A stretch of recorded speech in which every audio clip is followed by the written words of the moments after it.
Everyone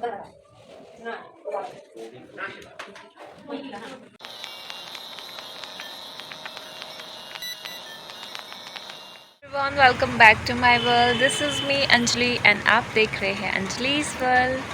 so काफ़ी लंबे gap के बाद अब मैं आ गई हूँ और टाइटल आपने पढ़ ही लिया होगा, स्टोरी टेलिंग। तो मैं यही बताने वाली हूँ आज की लास्ट डेज़ में क्यों एक्टिव नहीं थी, मेरी वीडियोस क्यों नहीं आ पा रही थी एंड क्या क्या हुआ। और शॉर्ट वीडियो भी मैंने एक डाली थी जो कि सब पूछ रहे थे मुझे क्या हुआ क्या हुआ क्या हुआ। तो मेरी मम्मी के थ्रू सबको पता चल गया था और मेरी मम्मी के कहने पर ही मैंने शॉर्ट वीडियो कैसे तैसे डाल दी थी, जिसमें आपने देखा होगा मेरी तबीयत कैसी थी।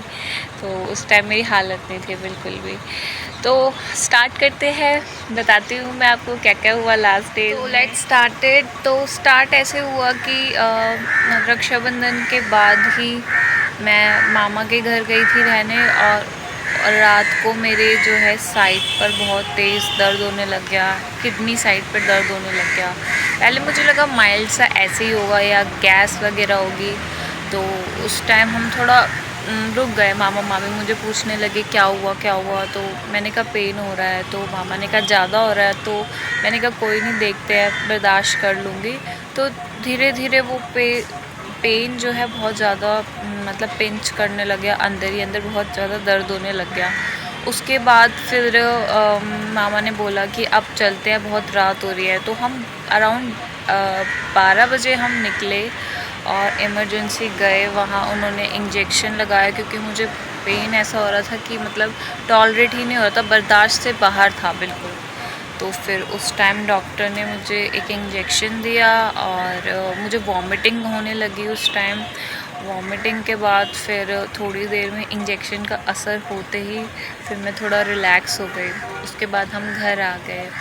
देन नेक्स्ट डे मैं अपने घर आई और उसके बाद से ही मुझे दिन से फ़ीवर स्टार्ट हो गया। तो वहाँ से जो फ़ीवर वाली कहानी थी वो बहुत ही ज़्यादा लंबी हो गई थी। वो फ़ीवर जो है उतरने का नाम ही नहीं ले रहा था, मतलब 103 से ऊपर जा रहा था, नीचे आने का नाम नहीं। और जो उतर ही नहीं रहा था बिल्कुल भी। हमारी दादी ने मम्मी ने इतनी पट्टियाँ लगाई, पट्टियाँ गर्म हो गई लेकिन बुखार ठंडा नहीं पड़ा। तो ये था, बहुत बुरी हालत हो गई थी और मुझे ठंड चढ़ रही थी, बार बार ठंड चढ़ रही थी, बार बार ठंड चढ़ रही थी।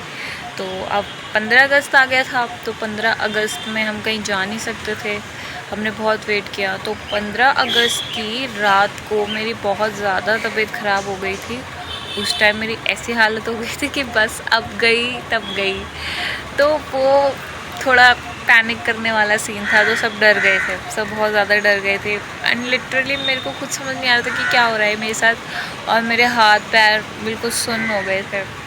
तो फिर हम रात को मम्मी भाई मुझे लेके गए और हम इमरजेंसी में लेके गए। उन्होंने फिर यहाँ पे ड्रिप चढ़ाई, देख रही है ये जो छोटा सा बिंदु दिख रहा होगा आपको, बहुत ज़ोर से ड्रिप चढ़ाई। मेरे तो बहुत रोना निकल गया, मैं वो सीन याद भी नहीं करना चाहती, मतलब बहुत ज़्यादा था, बहुत गंदा सीन था। उसके बाद फिर मैं रात को घर आई, थोड़ा सा आराम मिला, घर आई। फिर रात को बुखार स्टार्ट हो गया, फिर नेक्स्ट डे बुखार रहा। फिर नेक्स्ट डे दोबारा से हम गए, हॉस्पिटल गए। फिर हॉस्पिटल में दिखाया। फिर हमने बोला भाई ऐसे तो काम नहीं चलेगा, इसको एडमिट कर लो। तो मम्मी ने बोला डॉक्टर को बताया कि ऐसा ऐसा हो रहा है इसको और बिल्कुल आराम नहीं आ रहा। तब जाके फिर उन्होंने लिखा कि ये सब हो रहा है। तो और वॉमिटिंग मेरी कंटिन्यूसली धड़ाधड़, अब फीवर नहीं उतर रहा था, ऊपर से वॉमिटिंग, तो बॉडी बहुत ज़्यादा वीक हो गई। के बाद हम वहीं एडमिट मुझे कर लिया गया और एडमिट होने के बाद वहाँ पे मुझे ड्रिप और ज़्यादा चढ़ने लगी। तो ड्रिप ये वाले हाथों में दोनों चढ़ गई। अभी देखो नील पड़ रखा है पूरा। तो यहाँ पहले यहाँ घुसाया, ये छोटा सा डॉट दिख रहा होगा, फिर यहाँ घुसाया, फिर यहाँ, तो ये पूरा नील। तो कुछ ब्लड टेस्ट हुए मेरे, जैसे डेंगू, मलेरिया, टाइफाइड वगैरह का, ये सब का हुआ। बट नॉर्मल, टचवुड मेरी जो ब्लड रिपोर्ट्स थी सारी नॉर्मल आई। और क्या हुआ था, और हाँ, और मेरा अल्ट्रासाउंड वाला सीन बहुत गलत हुआ मेरा जो हुआ। अल्ट्रासाउंड में उन्होंने, पहली बात तो उनको समझ नहीं आया उन्होंने क्या किया, ठीक है। माशाअल्लाह पहले तो कह रहे सब नॉर्मल है, और उन्होंने रिपोर्ट में लिख दिया पीसीओडी जैसी मुझे कोई भी प्रॉब्लम नहीं थी, ना है और ना होगी आगे। तो पीसीओडी का मुझे कुछ समझ नहीं आया। पीसीओडी लिखने के बाद मैंने चेक तक नहीं किया कि उन्होंने पीसीओडी लिखा है, उन्होंने मुझे बोला सब नॉर्मल है। और जब हम अपने वार्ड में गए वापस, तो वहाँ पे जो राउंड पे ड्यूटी पे आए डॉक्टर्स, उन्होंने चेक किया और मेरी छुट्टी होने वाली थी, डिस्चार्ज होने वाला था, तो उन्होंने बोल दिया अल्ट्रासाउंड नॉर्मल आया है। मैंने कहा हाँ नॉर्मल आया है। तो उन्होंने जस्ट चेक किया, तो चेक करने के बाद वो कहते कि नहीं आपको तो पीसीओडी की प्रॉब्लम है, तो जाओ आप गायनोलॉजिक के पास जाओ, ठीक है। तो हमने कहा ये क्या है भाई, पीसीओडी का तो ऐसा कुछ भी नहीं है, पीरियड्स वगैरह सब कुछ नॉर्मल है, सब कुछ ठीक आते हैं। वाइट डिस्चार्ज कह रहे, वाइट डिस्चार्ज का इशू है। वाइट डिस्चार्ज वो चीज़ मेरे को बिल्कुल उस टाइम ऐसा हुआ कि दिमाग ख़राब हो गया, बहुत गुस्सा आया मुझे, लिटरली उस टाइम बहुत गुस्सा आया। अब हम गए उनके पास, गायनोलॉजिस्ट के पास, तो वहाँ बहुत ज़्यादा रश था, क्योंकि वहाँ पे प्रेग्नेंट लेडीज़ की लाइन थी काफ़ी। एंड जिस हॉस्पिटल में हम गए थे वो तो माशाअल्लाह नाम बताने लायक ही नहीं है। जिनको पता है वो समझ ही गए होंगे। भगवान ना करे मैं दोबारा जाऊँ उस हॉस्पिटल में। तो अब अगर मैं एक एक चीज़ बताने लग गई ना, तो आप हंस के पागल हो जाओगे कि ऐसी ऐसी हरकतें हुई थी वहाँ पे। तो वो चीज़, फिर वहाँ पे हम गए, हमने पूछा, वहाँ पे फिर डॉक्टर चिल्लाने लग गई, मम्मी पे बहुत चिल्लाया। उस टाइम मेरी हालत नहीं थी, बाय गॉड मुझे बड़ा गुस्सा आ रहा था, मन कर रहा था सुना दूँ जाके, बट ठीक है, हमने पूरे पेशेंट से काम लिया और हमने वेट किया। एट द एंड जब सारे पेशेंट्स ख़त्म हो गए, तब हमारा टर्न आया, हम अंदर गए, हमारी बारी आई, हम गए अंदर, हमने उनसे बात करी और उन्होंने बोला ठीक है ऐसा ऐसा करेंगे, और उन्होंने फिर बोला सब कुछ ठीक है। जब पता था कि सब कुछ ठीक है तो भाई पहले ही जब हम बोल रहे थे तो लिख देते, टाइम वेस्ट किया, ठीक है। हमें हो चुके थे 5 बज चुके थे, हम चाहते तो जल्दी वो काम जल्दी हो सकता था, वो चाहते तो, बट नहीं, ऐसा नहीं हुआ। पूरा हॉस्पिटल खाली हो गया था, हम बचे थे, ठीक है। तो फिर उन्होंने लिख दिया सब कुछ नॉर्मल है। फिर अब हम गए वापस ऊपर गए, अपने वार्ड पे गए, हमने वहाँ पे दिखाया, हमने कहा ये लो भाई अब हमारा जल्दी से छुट्टी कर दो, डिस्चार्ज कर दो।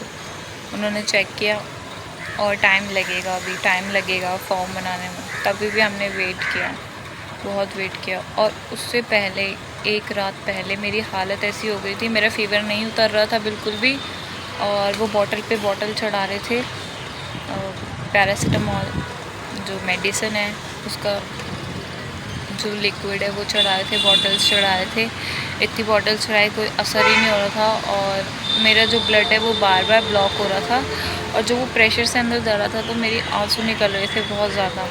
तो मैंने रात को ही कह दिया था, हे मेरे महादेव, अगर आपने कल तक मेरी छुट्टी नहीं करी ना, तो मैं सच बता रही हूँ मुझसे बुरा कोई नहीं होगा। मेरे इतने आंसू निकल गए थे, और मैंने बोला था कि मुझसे बर्दाश्त नहीं हो रहा, मुझे यहाँ पे नहीं रहना। तो मैं रात से लेके नेक्स्ट मॉर्निंग तक बहुत रोई थी। नेक्स्ट मॉर्निंग में मैं इतना रोई कि मॉर्निंग में उठते बहुत ज़्यादा रोई थी। तो मेरी मम्मी ने वीडियो कॉल कर दी थी सबको कि भाई ये रो। फिर सब ने मुझे यही समझाया था कि अब रो मत, कोई बात नहीं, जब तू ठीक हो जाएगी तब घर आ जाएगी। तो वहाँ पे ठीक होने के लिए गई है हॉस्पिटल, बट मुझे उस टाइम कुछ समझ नहीं आ रहा था, क्योंकि मुझे वहाँ नहीं रहना था। मुझे मेरा मेंटली जो पीस था वो ख़त्म हो गया था, वहाँ पे बिल्कुल शांति नहीं थी।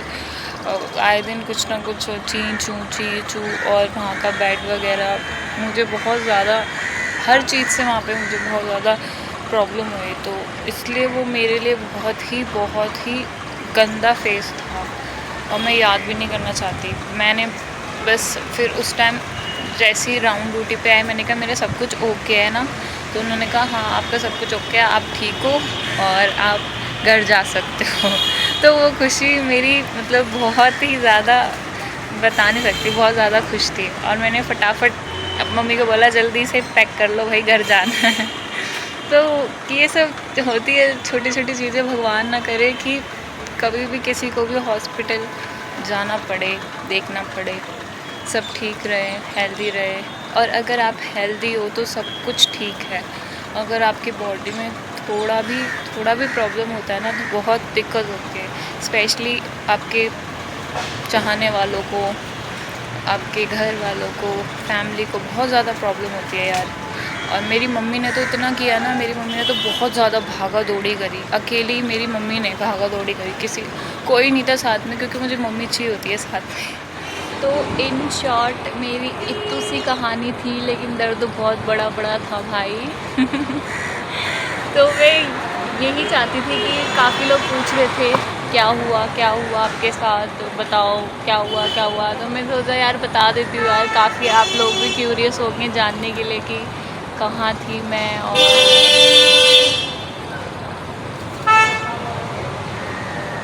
क्योंकि सबको पता चल ही गया है कि मेरी तबीयत ख़राब हुई थी, एंड अभी रिकवरी डेज चल रहे हैं। अभी मैं पहले से बेटर फील कर रही हूँ और बहुत जल्द और अच्छी हो जाऊँगी और फटाफट वीडियोस लाऊँगी आपके लिए। लेकिन आपको मेरी वीडियो एंड तक देखनी पड़ेगी, तभी मुझे अच्छा लगेगा और ज़्यादा मुझे मतलब पंप मिलेगा और मैं नई वीडियोस बनाती रहूँगी। तो थैंक यू सो मच। बताइएगा ज़रूर अगर आपके साथ भी ऐसा कुछ हुआ है तो। और ऐसे घटिया हॉस्पिटल में तो कभी जाइएगा ही मत, नाम नहीं लूँगी बट नहीं, हॉस्पिटल कोई सा भी अच्छा नहीं होता मेरे ख्याल से, किसी भी हॉस्पिटल में नहीं जाना चाहिए। तो अपना ख्याल रखिए, वायरल चल रहे हैं। हाँ बतानी तो एक चीज़ बतानी तो भूल ही गई, मुझे कुछ हुआ नहीं था, मेरा जो फीवर था वो वायरल फीवर था। कोविड कुछ नहीं था, सारे टेस्ट नॉर्मल थे मेरे। तो बस इतना ही था। एंड वीडियो अच्छा लगा हो तो प्यारा सा लाइक सब्सक्राइब ज़रूर कीजिएगा एंड कमेंट सेक्शन में ज़रूर बताइएगा अगर आपकी भी कोई अपनी स्टोरी है तो। बाय बाय, टेक केयर, मिलते हैं नेक्स्ट व्लॉग में।